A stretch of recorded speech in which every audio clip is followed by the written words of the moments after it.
Assalamualaikum warahmatullahi wabarakatuh. Alhamdulillah.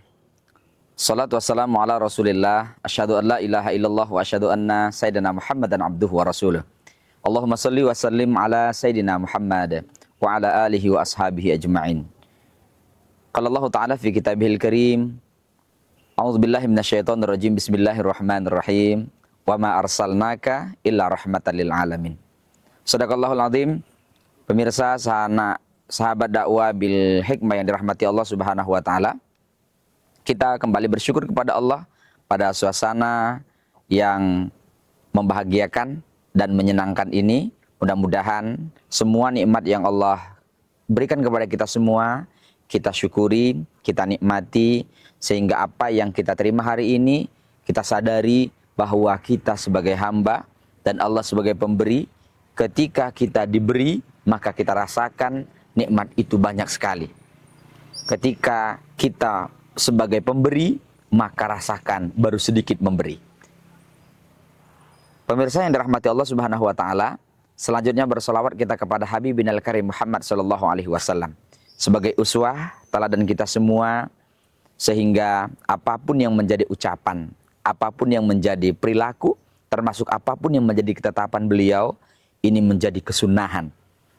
Sunnah Rasulullah Shallallahu Alaihi Wasallam yang dapat kita laksanakan dan kita terapkan dalam kehidupan sehari-hari, dan kita perbanyak lisan kita, hati kita, pikiran kita, pendengaran kita untuk bersalawat kepada beliau Sallallahu ala Muhammad, Allahumma salli ala Sayyidina Muhammad. Pemirsa, sahabat dakwah bil hikmah yang dirahmati Allah Subhanahu wa taala. Tema kita kali ini adalah belajar dari keluarga Rasulullah Sallallahu alaihi wasallam. Dalam sebuah hadis, Rasulullah menyebutkan khairukum li ahlikum. Sebaik-baik kalian adalah orang yang terbaik memperlakukan keluarga kalian. Wa ana khairun, dan saya adalah orang yang terbaik li ahli, orang yang memperlakukan keluargaku yang sangat baik. Pemirsa sahabat dakwah yang dirahmati Allah, ini tentu pelajaran yang sangat berharga. Betapa satu peradaban dunia itu muncul berawal dari keluarga kecil. Ada suami, ada istri, ada anak. Berangkat dari keluarga kecil ini, kemudian memunculkan satu tatanan baru, perubahan dalam satu lingkungan keluarga, kemudian lingkungan tetangga akan berubah menjadi lingkungan RT, lingkungan RW, kemudian tingkat kelurahan, sampai kecamatan, bahkan kota, provinsi, sampai nasional, bahkan dunia. Itu berangkat dari keluarga. Siapa yang mampu melakukan kebaikan dan perilaku terbaik kepada keluarganya, pada saat yang sama berarti mereka sedang memperlakukan dirinya, keluarganya, sampai untuk peradaban dunia sekalipun. Pemirsa yang dirahmati Allah Subhanahu wa taala, ada beberapa tahapan yang harus kita lakukan ketika kita belajar dari keluarga Rasulullah Sallallahu Alaihi Wasallam.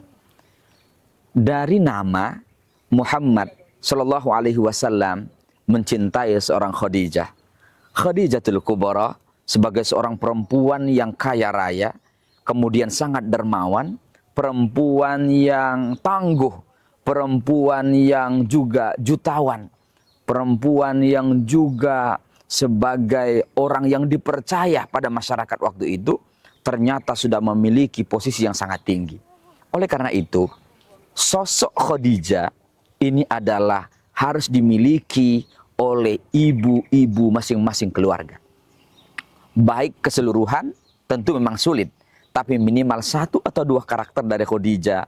Beliau menenangkan.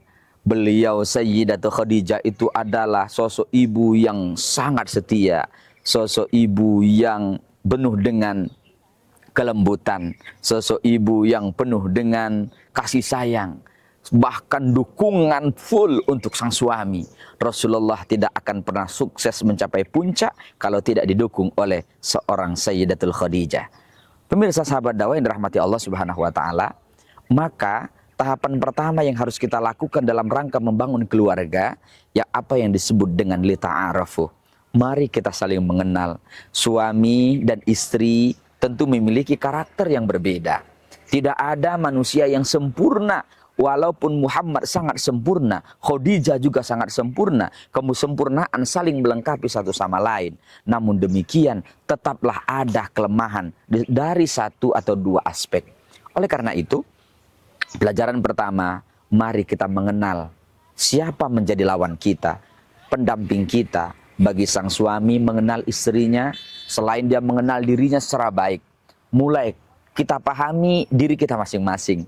Apa kelebihan saya, apa kekurangan saya, apa kelebihan ini yang akan terus diteruskan, apa yang kelebihan ini hanya tingkatnya biasa-biasa saja, ada yang luar biasa yang harus didorong bersama, kemudian kekurangan kita apa, dan ini harus disempurnakan oleh apa. Ini penting sekali dalam membangun keluarga sakinah, mawaddah, warahmah ala Rasulullah Sallallahu Alaihi Wasallam. Maka ketika sudah tahap pengenalan yang lebih dalam, kita sudah mulai tahu kepribadian, kelebihan dan kekurangan, maka muncul tahapan yang kedua, apa yang disebut dengan tafahum. Selain ta'aruf, berkenalan, sudah mengenali, kemudian kita akan saling pahami. Kenapa saling pahami? Kita tahu kelebihan dan kekurangan masing-masing, maka harus naik kelas. Dari tahap perkenalan, maka harus naik kelas menjadi tahap memahami. Karena memahami satu sama lain, ini efek dari perkenalan. Dia akan memanusiakan, mengistrikan, mengsuamikan, bagaimana memposisikan anak, bahkan tanggung jawab, hak dan kewajiban satu sama lain. Mereka sudah saling pahami. Tidak harus bersuara kencang, tidak harus juga dengan mata melotot, apalagi sampai kekerasan dalam rumah tangga. Kenapa? Kalau sudah ada unsur saling pahami, maka dia akan saling menutupi satu sama lain, saling melengkapi satu sama lain. Maka pemahaman satu sama lain ini sangat penting. Selain memahami diri kita, kita akan memahami orang lain. Di situ ada istri, di situ ada anak kita, ada 5 anak kita, maka akan 5 punya karakter. Rasulullah punya anak 7, maka 7 karakter yang harus dipahami. Berarti sama istri itu ada 8 yang harus kita pahami. Dan mereka itu punya keunikan masing-masing, punya kelebihan masing-masing, punya potensi masing-masing, punya bakat masing-masing, punya minat masing-masing yang harus kita kembangkan. Maka tahapan yang kedua ini adalah saling memahami satu sama lain. Pemirsa, kalau sudah ada pemahaman, ini luar biasa dahsyat. Kemudian tahapannya naik lagi menjadi apa yang disebut dengan takaful. Takaful itu sudah saling melindungi, sudah saling melindungi satu sama lain. Hunna libasul lakum walakum libasul lahun. Keluarga ini adalah keluarga yang saling melindungi. Baik melindungi secara fisiknya, dari panasnya, dari hujannya. Kemudian lebih-lebih lagi melindungi berkaitan dengan kepribadian, melindungi berkaitan dengan aib. Karena ketika aib ini dibongkar keluar, maka tidak ada satupun orang yang bisa berjalan dengan tegak. Karena yang tahu adalah pasangan kita masing-masing. Yang tahu pribadi kita adalah pasangan kita. Suami yang paling tahu, tanyalah kepada istrinya. Istri juga yang paling tahu adalah suaminya. Maka hunna libasul lakum, walakum libasul lahunna. Mereka, perempuan itu adalah pakaian. Kemudian laki-laki juga pakaian. Salah satu fungsi pakaian adalah menutup aurat, melindungi aib-aib ini, menjaga keamanan, menjaga kepanasan, menjaga dari kedinginan.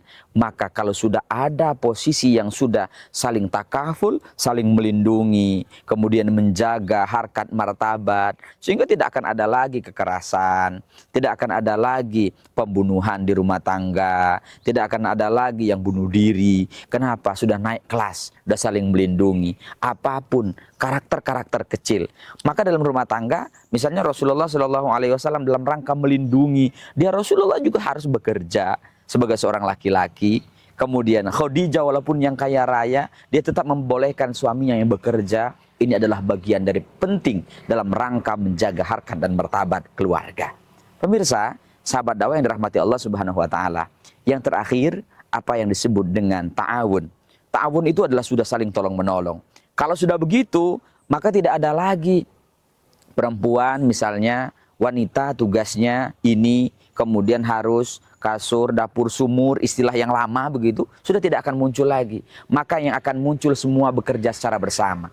Semua dilakukan secara bersama berdasarkan kesadaran, berdasarkan kesepakatan. apapun yang akan kita kerjakan bersama, ini adalah dalam rangka ta'awun. Wa ta'awanu 'alal birri wat taqwa wa la ta'awanu 'alal itsmi wal udwan.